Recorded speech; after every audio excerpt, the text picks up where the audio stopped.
Hey, I'd like to welcome you to another episode of Mission Matters. My name is Adam Torres, and if you'd like to apply to be a guest in the show, just head on over to missionmatters.com and click on Be Our Guest to apply.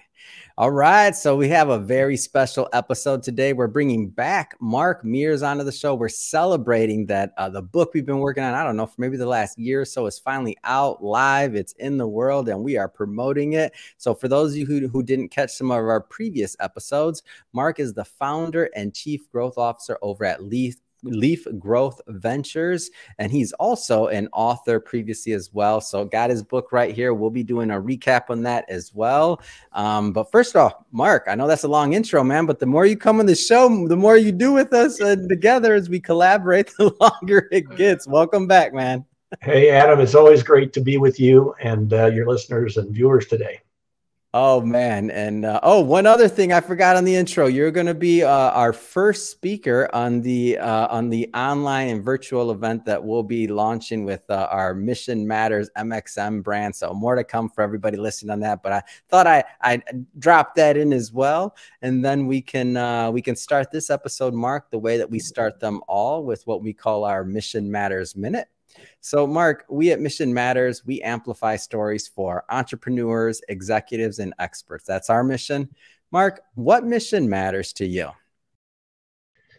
Great question, Adam. I actually wrote a purpose statement not too many years ago, and it is, I don't want to just make money and retire. I want to make a difference and inspire. And that means making a difference in the lives of others and inspiring them to want to do likewise, and what I call paying it backward. So when I go to Starbucks, and I know we've talked about this, but I think it's really important. It's, important for me to live up to my mission, and I pay it backward by buying a coffee for the car behind me. And for that moment, they're feeling blessed that someone thought of them. They don't know, I don't know them.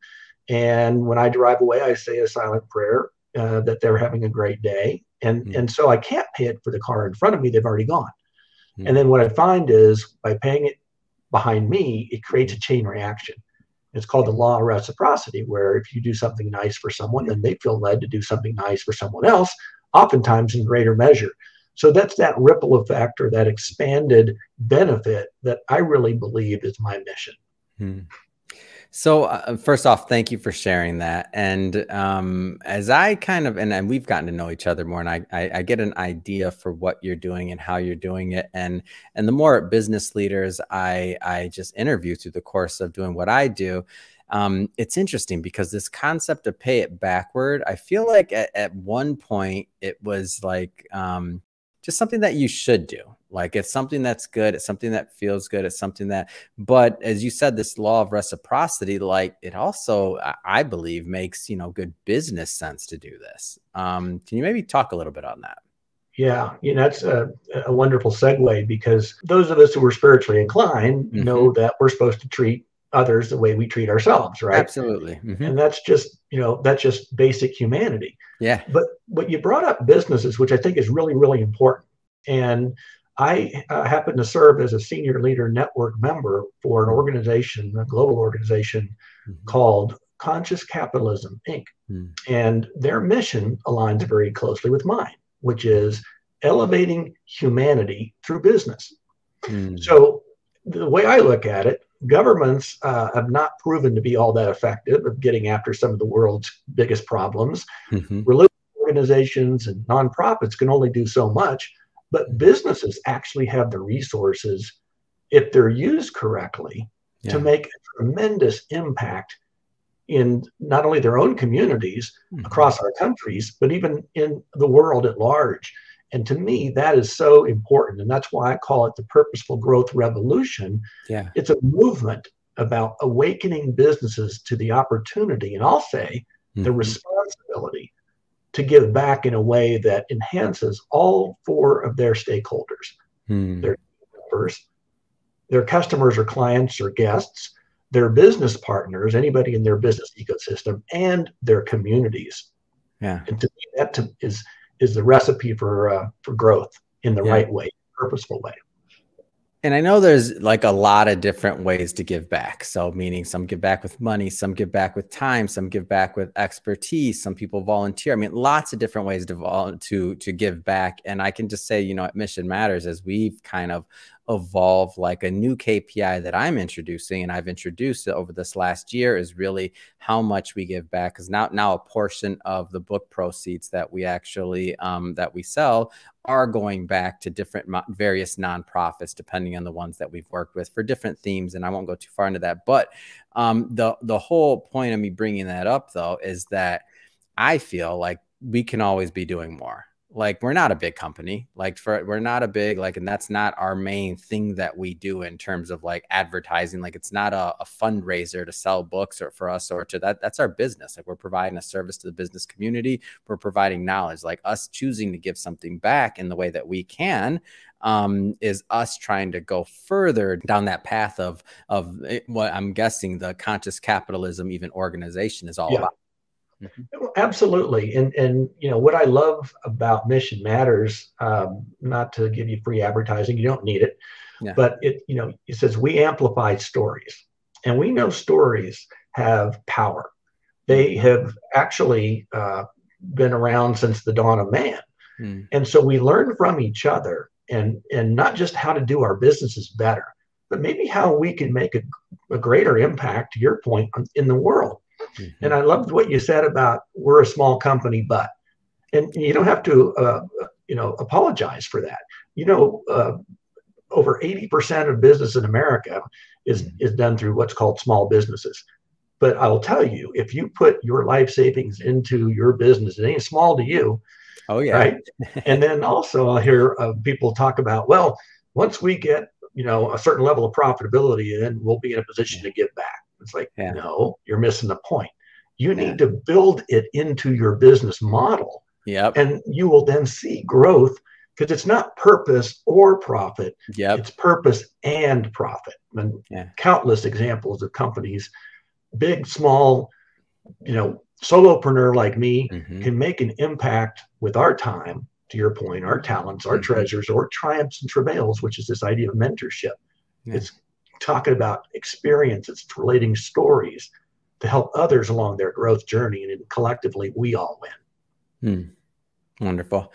Yeah. And that was one of the things that I feel was holding us back for a while, was that idea of like, well, we can't, like, how much of it? And it was like, no, we have to put this in the design. So I'm glad you put that like out there. We have to tie it to something to the machine that we're building. Like, that's the way I look at a lot of businesses. It's a machine, it can't have a heart and a product and a soul, in my opinion, in terms of what the mission, but it's still, if you're a machine, it's meant to operate as a business. So if you want a certain output, you got to put a certain input.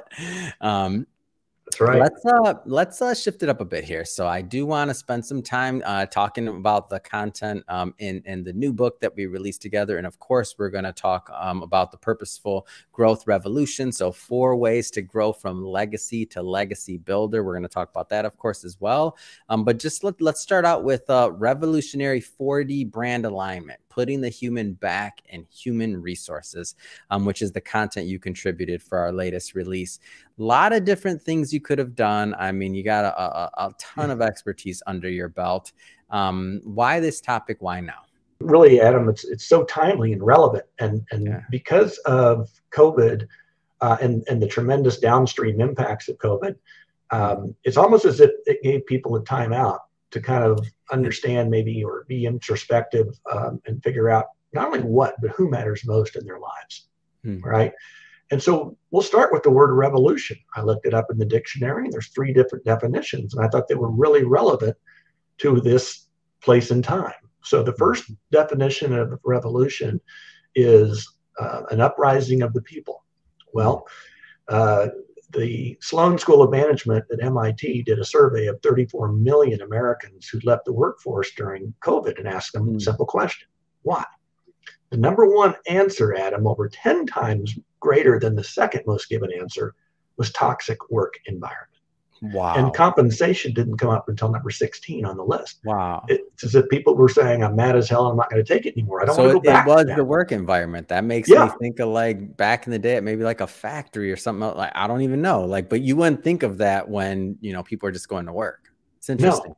And I think we've all tolerated a command and control style Yeah. for so many years. And younger people today are saying, I'm not sure, that's not my expectation of work. Yeah. So McKinsey did some research and found that nearly 2/3 the folks they surveyed during COVID said they had now reflected more deeply on their purpose in life, and nearly half said they were reconsidering the kind of work they did because of the pandemic, and millennials were 3 times more likely to say they were reevaluating work. So this idea of revolution being an uprising of the people, it's happening. And we're seeing deeper levels of disengagement, quiet quitting, is I guess what the kids call it these days. So purpose matters. And so the second definition is a dramatic change in the status quo. Do you think we've had a dramatic change in the status quo over the last few years, not only with COVID and hybrid or remote working, and this thing called Chat GPT with AI and machine learning? I mean, it's as if, you know, all these trends were moving in this direction, but it was almost like someone put it in a microwave, turned it on high. Yeah. Right. It just accelerated and amplified the development curve by probably several years. And then the third definition is this idea of a circular orbit around an object. So what are we revolving around? And I'll say it's us. It's our purpose, and that we have to feel like we're whole people. And so I believe we should start with who, not why. And sorry, no offense to Simon Sinek, but starting with who, specifically who we serve. And I believe there are 4 realms of service. There's spiritual, relational, professional, and personal. We're whole people, and we need to feel comfortable bringing our whole self into the workplace. And so that's why I say, put the human back in human resources. I want to go further in this concept of these 4 different parts that you mentioned, because to me, like, this was when I read this, and I mean, I kind of hadn't really thought of some of these things, because I'll be upfront, I was a great corporate America guy. I'm probably was a better corporate America guy than I am an entrepreneur. I'm learning, I'm getting better, I'm building, Mark. Awesome, and I've been very, you know, I have an amazing team and a lot of individuals around me that care and that help. And that whether they work for me or not. But that being said, I was a great corporate America guy, and I was just good at it. I was good at following orders. I was good at, like, you know, checking the boxes, doing what I had to do. So when I read your work, it was almost like permission. Like, oh, wait a minute. I never really thought about like how much time we spend at work collectively, how much of our life it is. And when you cut out some of these other pieces, or you don't bring those in, it's almost like there's like a 30-year life. Or for me, I worked a whole lot more than that. That's just been my path. That's what I enjoy doing. I've always been in careers I've enjoyed. So I've always put a lot of effort and time into them. I didn't necessarily always have to, but I love what I do. I always have. Whether it was when I was a financial advisor or now with Mission Matters, like I just love it. So that being said, I almost have permission after reading this, because I never thought of it from these angles, to like be whole throughout my day. Can you kind of maybe just go like maybe a level deeper into these different parts? Yeah, well, I'll start with the 4 kind of spiritual, relational, personal, professional realms of service. Because if you just start with why, what lights you up, that's great. But I believe we should start with who, because, you know, you think about who you serve. And I remember working crazy hours and long commutes. I lived in LA too. You know, I actually commuted by a plane on a few different assignments, right? So, I thought about all of those early mornings or late nights or weekends for my family, but I remembered, and I had this clear mental image in my mind as to who I served. And again, spiritual, you know, relational, personal, and professional. And if you think about that, you know, who you serve, there's this sense of duty, right? And when you have this sense of duty, you feel like it's not really a sacrifice. You're really doing something for this greater good.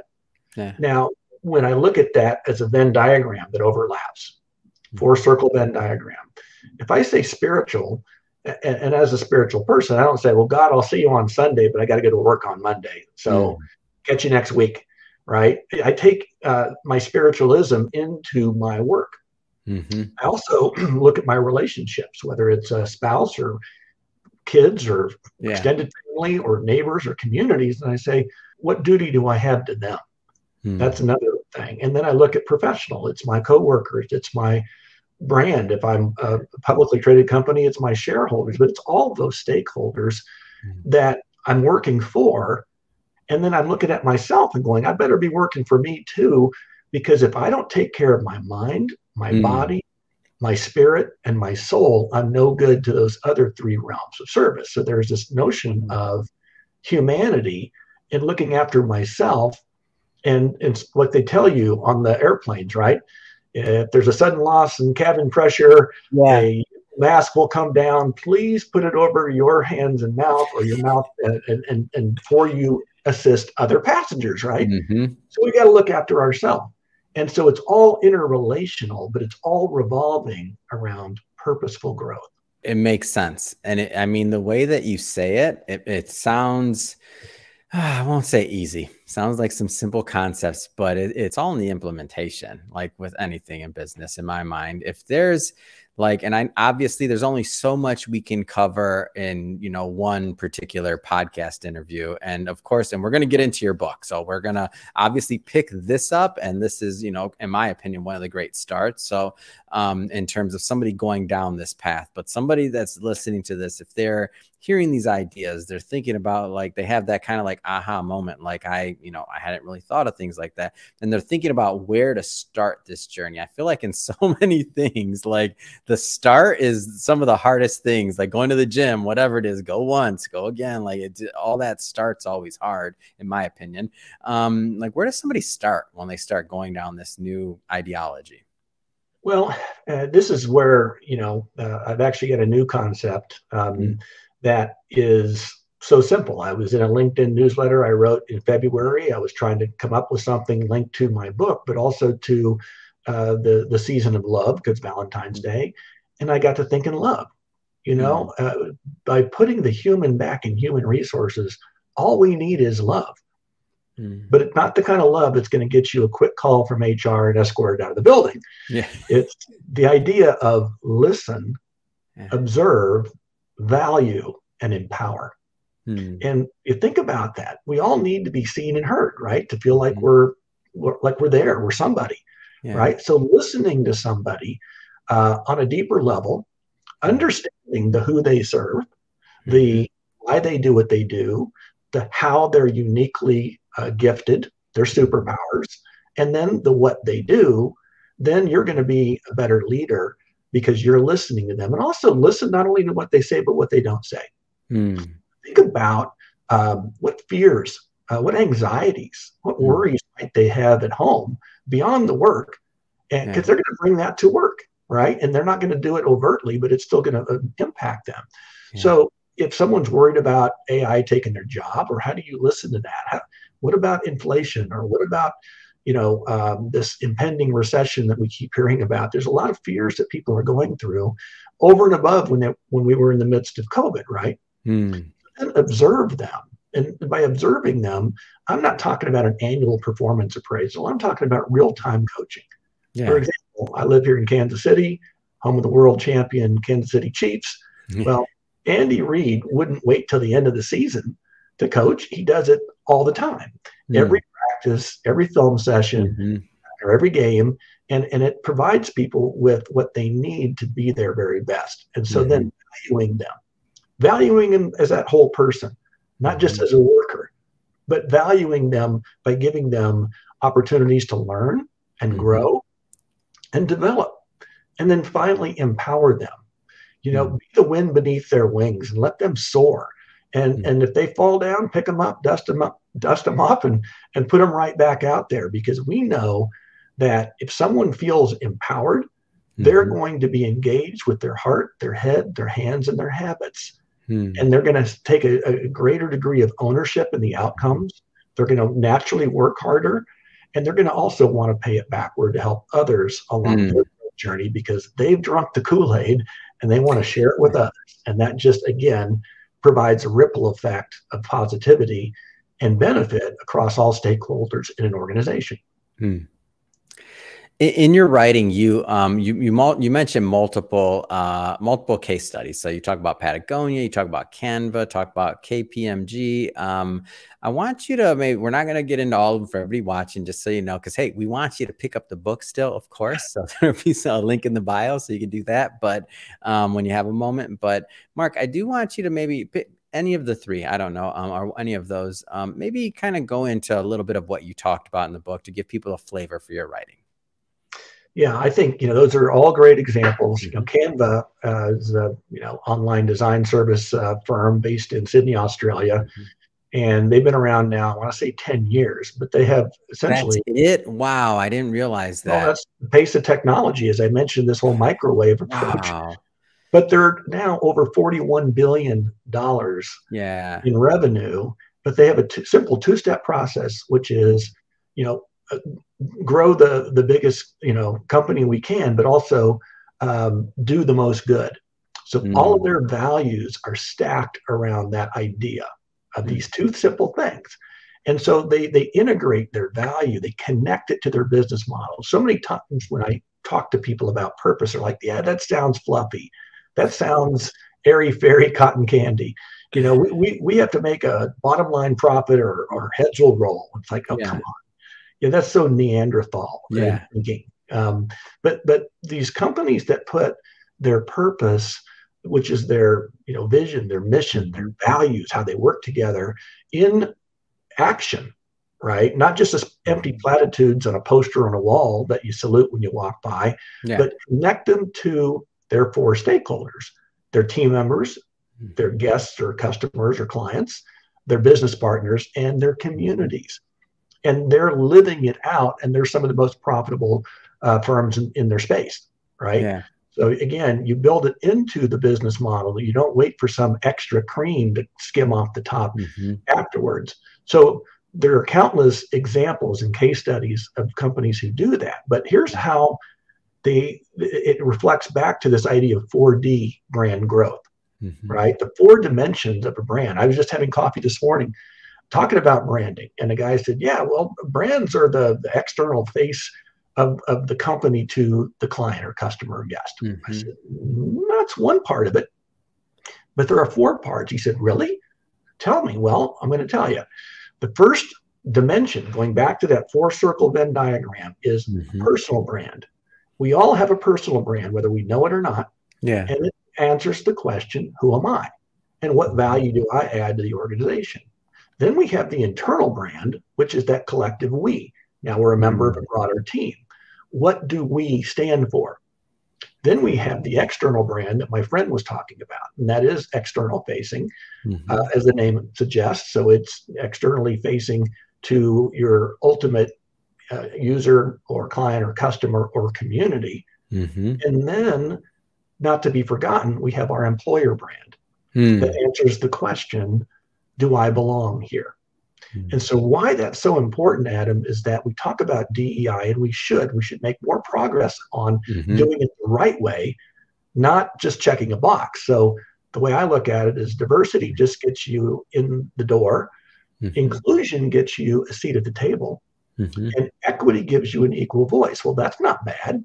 But if you don't feel a sense of belonging, then you're most likely not going to feel comfortable being vulnerable enough to give up your very best. You're just going to be happy to be in the room where it happens, to quote Hamilton. And you're not going to want to rock the boat. So this idea of belonging is so important. And it ties back to what I believe in words matter a lot to me, is culture is not a bad word, but culture is maybe somewhere you might just feel a part of. I believe community is a better word, because that's a place where you feel like you belong in. So how we go back to leaders today and build them into legacy builders. And I'm not talking about the kind of legacy after you're dead and buried and you bequeath something value to someone. I'm talking about every day, a living legacy. Yeah. It's putting in place these tenets that I've been talking about. It's Mm-hmm. integrating the 4 dimensions of the brand, but Mm-hmm. understanding in the middle of all of it is purposeful growth and putting the human back in human resources. At the end of the day, whether, you know, the robots or the zombies or AI takes us away, we're all still humans, right? And we have to understand that and treat people that way, and we'll get the very best out of them, and our enterprise will thrive as a result. Yeah. Well, once we get talking about brand, you and I know we can talk all day long. We've had some great conversations about that, and we'll go further. But I want to shift focus here. I want to spend some of the time that we have left on the Purposeful Growth Revolution. So 4 ways to grow from leader to legacy builder. And this would be, I mean, this is, in my opinion, and correct me if I'm wrong, I mean, this is the big body of work and the core of your philosophy and this movement you're leading. Am I off on that? No, it's actually a playbook, Adam. I mean, if you read it start to finish, and it's not a little thin, you know, document you're going to get on sideways. That's a book. it is based on literally years of my experiences personally, my observations of those who I admire, best practices that I've incorporated, research to substantiate my thesis, as well as I've curated kind of subject matter experts that can go deeper in certain areas than I can go. And I use the word curated on purpose because I really wanted this to be a curated reading experience. Yeah. It's not me talking at you, it's me talking with you, but it's me sharing and paying it backward by you know, articulating some wonderful lessons that I've been able to learn, and some mentors who've invested in me, and some experiences that I've been blessed to have. And I wanted to use it as a way to create this movement around purposeful growth. And why purpose matters is twofold. If you think about research that was done by the science of purpose, the case for purposeful growth for individuals, it says individuals with a connection to their purpose experience 63% increase in wealth, leadership, effectiveness, and fulfillment. They learn twice as much. They're 4 times more engaged, and get this, are 175% more productive. That's almost 2 people worth, right? Yeah. But now companies with a connection to their purpose have higher margins as purposeful firms are 30% more innovative. And get this, 73% of customers will switch to higher purpose brands and pay more for them. Yeah. They'll have higher levels of retention and tenure, and 54% more fulfilling work relationships. So this idea of purpose being kind of a fluffy concept is not true. It's based on research. It's based on case studies. And so this idea of creating this movement is reawakening people to the importance of purposeful growth, not just growth for the sake of profit, but profiting all stakeholders. What do you think? And I mean, you've been working on this for, or I shouldn't say obviously, but you've been working on this for a long time. You work, and we'll talk a little bit about Leaf Growth Ventures as well. But what do you think? Because now, having helped and worked with so many companies, corporations, and otherwise, what do you think kind of holds people back from? And I know it's not a one size fits all. Every company is going to be different. I get that, but you know, you have a big sample population of people you work with. Like, what do you think kind of holds people back from this concept? Well, I'm going to be real candid. Ego and arrogance and ignorance. Okay. Ego is that I know it already. Ignorance is I don't know what I don't know, but I don't care. Yeah. And, you know, arrogance is more of that kind of like, you can't tell me anything. There is a lot of that going on in leadership. And so when someone starts talking about something that's revolutionary, that starts to get people to say, well, someone wants to move my cheese and I don't want my cheese moved. I work really hard to get in the C-suite, and I don't want someone coming in and telling me that I'm not doing it right. And look, we're making money, and look, they're not understanding the point we all can learn. And I will say, you know, one of the things I've always been told is stay green and growing. And that's how I live my life. And that's what I'm now using for the back half of my life and career with this whole Purposeful Growth Revolution is paying it backward to help others along their growth journey. So change, we're all creatures of habit. We don't really like change. Change is hard. It hurts. My brain hurts. gives me pain during change. I'm like, I got to do something different. It hurts. They're called growing pains for a reason. I'll pick on myself here. I'm not the only business owner. Whoever's out there laughing at me, you hurt too during change. Don't even try it. Don't judge me. But that's where we grow the most, is when things are, we struggle. For me, writing this book, Adam, I'm telling you, there's a chapter in there about get the FUD out, which stands for fear, uncertainty, doubt, and delay. Like the fear of failure. I'm a serial achiever. I know how to do my job and do it well. The idea of uncertainty. Am I willing to give up this safe status quo of a C-level position to go into a solopreneurship and write a book? This idea of doubt. It's kind of like those voices in the back of our head that we hear. And sometimes we listen to them and give them power, even though they're self-limiting beliefs of nobody knows me. I'm not some rock star CEO. Who wants to hear from me? And then finally that leads to delay, right? Based on those three things, it's like, okay, I'll put it off. I'll give myself a little shot of dopamine make myself feel good for the moment. And I'll get back to it later. Well, that's how long it took me to write this book, because it has been chasing me for several years until I finally listened and said, you know what, I got to do this.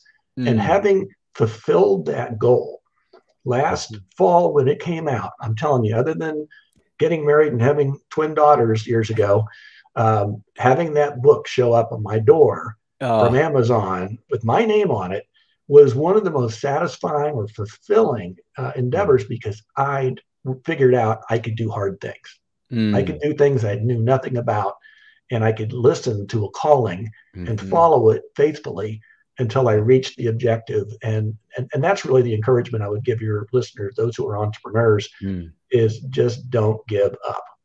Yeah. And I may sound biased, and I am biased because I'm a publisher, but I always, I preach on this show. I'm like, get your story out there, get your message out there, whatever you feel is your calling in terms of your message that you want to document and that you want to help others with, put it in a book. Like that, even just that exercise of accomplishing it. Your book, this is professionally published. It's beautiful. My first book, oh my gosh, Mark, if you'd see it, it was like, it looks like I put it together with duct tape, man. It was, and actually on the cover, and I still leave it on Amazon just because I use it. I leave it as a testament that anybody can write a book and put one out. Like, just period. Like, if you have a message, there's an audience for it. My first book, I'm not kidding you. You look at the cover, Mark, and I think there was like a little shade on there, like I left something or the designer left something. Literally has like a line going through the thing. That line's not supposed to be there. But it was amateur, was this, that. But I'll tell you, that book helped a lot of people, and it continues to help a lot of people. And so, like, those that didn't judge the book by the very bad cover, they still did it. So, that's my little rant about, like, publish with somebody, publish yourself, self-publish, whatever you got to do. And the rest of it, like, there's so many tools online, however you got to do it. But what Mark just said, that wasn't prompted. Like, that's his true feelings on what he felt like when he got that book. You will feel the same way. Like, you will. Like, it's just this different experience. Yeah, I just will say also, Adam, that when your team reached out to me about partnering with you on another book, I started getting chills. Like, I just got finished with this one. You're like, but no. I will tell you, it's ironic. I will tell you is that I had more to say. Believe it or not, that's a thick book, and a lot was cut out of it. Wow. And so I had more to say and some new ideas. And this book that you and I now have kind of co-wrote and published is something that is really cool, because I did not have this information in my first book. Part of it, yes. The biggest chunk, this 4D brand idea, putting the human back in human resources, it was even more timely based on the research that I just shared with you than even when my book happened. So the point is, well, I believe this concept of leaf is evergreen, no pun intended. And it works in all industries, not just the retail, restaurant, hospitality, entertainment industries that I'm probably been involved in most. But now having a new angle on it, a new twist, a new idea, and then you providing a forum to share that, I just found that, again, very timely and relevant. And Adam, I don't believe in coincidences. Yeah, I don't either. So it's fun to be part of the journey. I'll tell you with you. It really is. I want to spend a couple minutes here though. I'm not going to let you off the line, Mark. Leaf Growth Ventures. Tell us how you're helping companies. I want our audience, because at the end of this, I definitely want you to leave also contact information, websites, like how people can connect with you. Yeah. Leaf Growth Ventures, and LEAF is an acronym that stands for Leadership, Engagement, Accountability, and Fulfillment, which is outlined in the 3rd section of my book. Again, all intertwined around purposeful growth. Well, I got that epiphany the day after unceremoniously being let go from a president's role by a new company that had just come in. We were living in Southern California at the time, probably not far from you. And this was like February 21st. And that's about the time that the first kind of signs of spring emerge. Well, after a fitful night of sleep, took the dog out back. In the morning, dew was settling in. The sun came over that wall in our backyard. Adam has got as my witness. It's shown on this fig tree that was barren from the 5 or 6 weeks of winter we do get in LA, right? Yeah. And there on one end of a branch was this tiny little green sprig of a leaf just starting to emerge. And it was there I got this epiphany that leaf is a symbol of growth and rebirth, as well as an acronym which stood for Leadership, Engagement, Accountability, and Fulfillment. So what I'm doing now is in my Leaf Growth Ventures, I have different ventures, but they're all around growth, purposeful growth. So it's about inspiring individuals, teams, and organizations to find purpose in fulfilling their true growth potential, and in doing so, help make a positive, impact on the world. And so it's speaking, it's business consulting, and I'm working right now on a really cool e-learning platform on my website, which is www.markmears.com.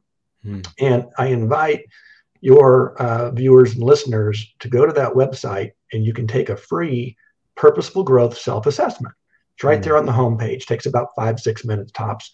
And you'll get a chance when you have completed the assessment to then download your customized report, which will give you a score in each of these different areas. And it follows the 4 key sections of the book. And so that will give you kind of a benchmark or a foundation. And then you will want to reach out to me to either hire me as a keynote speaker for your organization, or maybe come in and do some consulting, or maybe some personal one-on-one coaching. Yeah. No, it's great. And in terms of it, I just want to be clear on this one. So do you specialize in a particular industry agnostic? I know you mentioned some that you had experience in, but how does that piece of it work, just so that the right individuals follow up with you? Yeah, it really could be anybody. So for example, this online purposeful growth plan that I'm putting together, it's anybody at any level in any industry. Well, that sounds broad. And as a marketer, you're supposed to have, niche targets and this and that. And I've been told all that, but I'm telling you, it works because I've had the good fortune to work in a variety of different industries. And so again, we're all people. I don't care if you work in a widget manufacturing facility. I don't care if you're a postal worker, but every one of us are human beings. And so following this plan, this purposeful growth plan for your life and work to be more fulfilling is something I believe everybody should want. And it sounds like that's where the world of work is going. Yeah. And I'm trying to lead this movement. So listeners and viewers can also hit me up on LinkedIn. Connect with me. Let's start a conversation, and I'd love to help you grow. Awesome. Website one more time so everybody has it. It's markamears.com. Don't forget the A. I couldn't get markmears.com. It's not me being pretentious, but it's on the book, markamears.com. And you'll see the 4 different ways to grow with me, the book, speaking, consulting, and e-learning when that gets completed. Wonderful. And we'll put all that information in the show notes so that our audience can just click on it and head right on over. And also we'll put the hyperlinks to the books, both books in the show notes as well. So definitely pick up both books. And speaking of the audience, if this is your first time with Mission Matters or engaging in an episode, we're all about bringing on business owners, entrepreneurs, executives, and experts and having them share their mission, the reason behind their mission, you know, why they do what they do, like what motivates them to go out into the world and to make a difference. If that's the type of content that sounds interesting or fun or exciting to you, we welcome you. Hit that subscribe button if you haven't already. We definitely appreciate it. And we're also going to be bringing a lot more content to you as well. We've got many more mission-based individuals coming up on the line.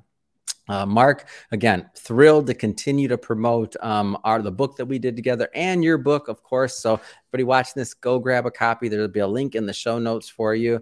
And Mark, really just great to connect. And also, this isn't our last time, as you know. We already got you on the hook. Speaking of public speaking, we already got you on the hook for helping us with the launch of our new speaker series that's coming up. So for everybody watching that, go to the website, sign up for our newsletter. You'll get more about this, so you can see Mark and the speaker series we're launching as well. And Mark, so thank you again. Really appreciate you coming on the show.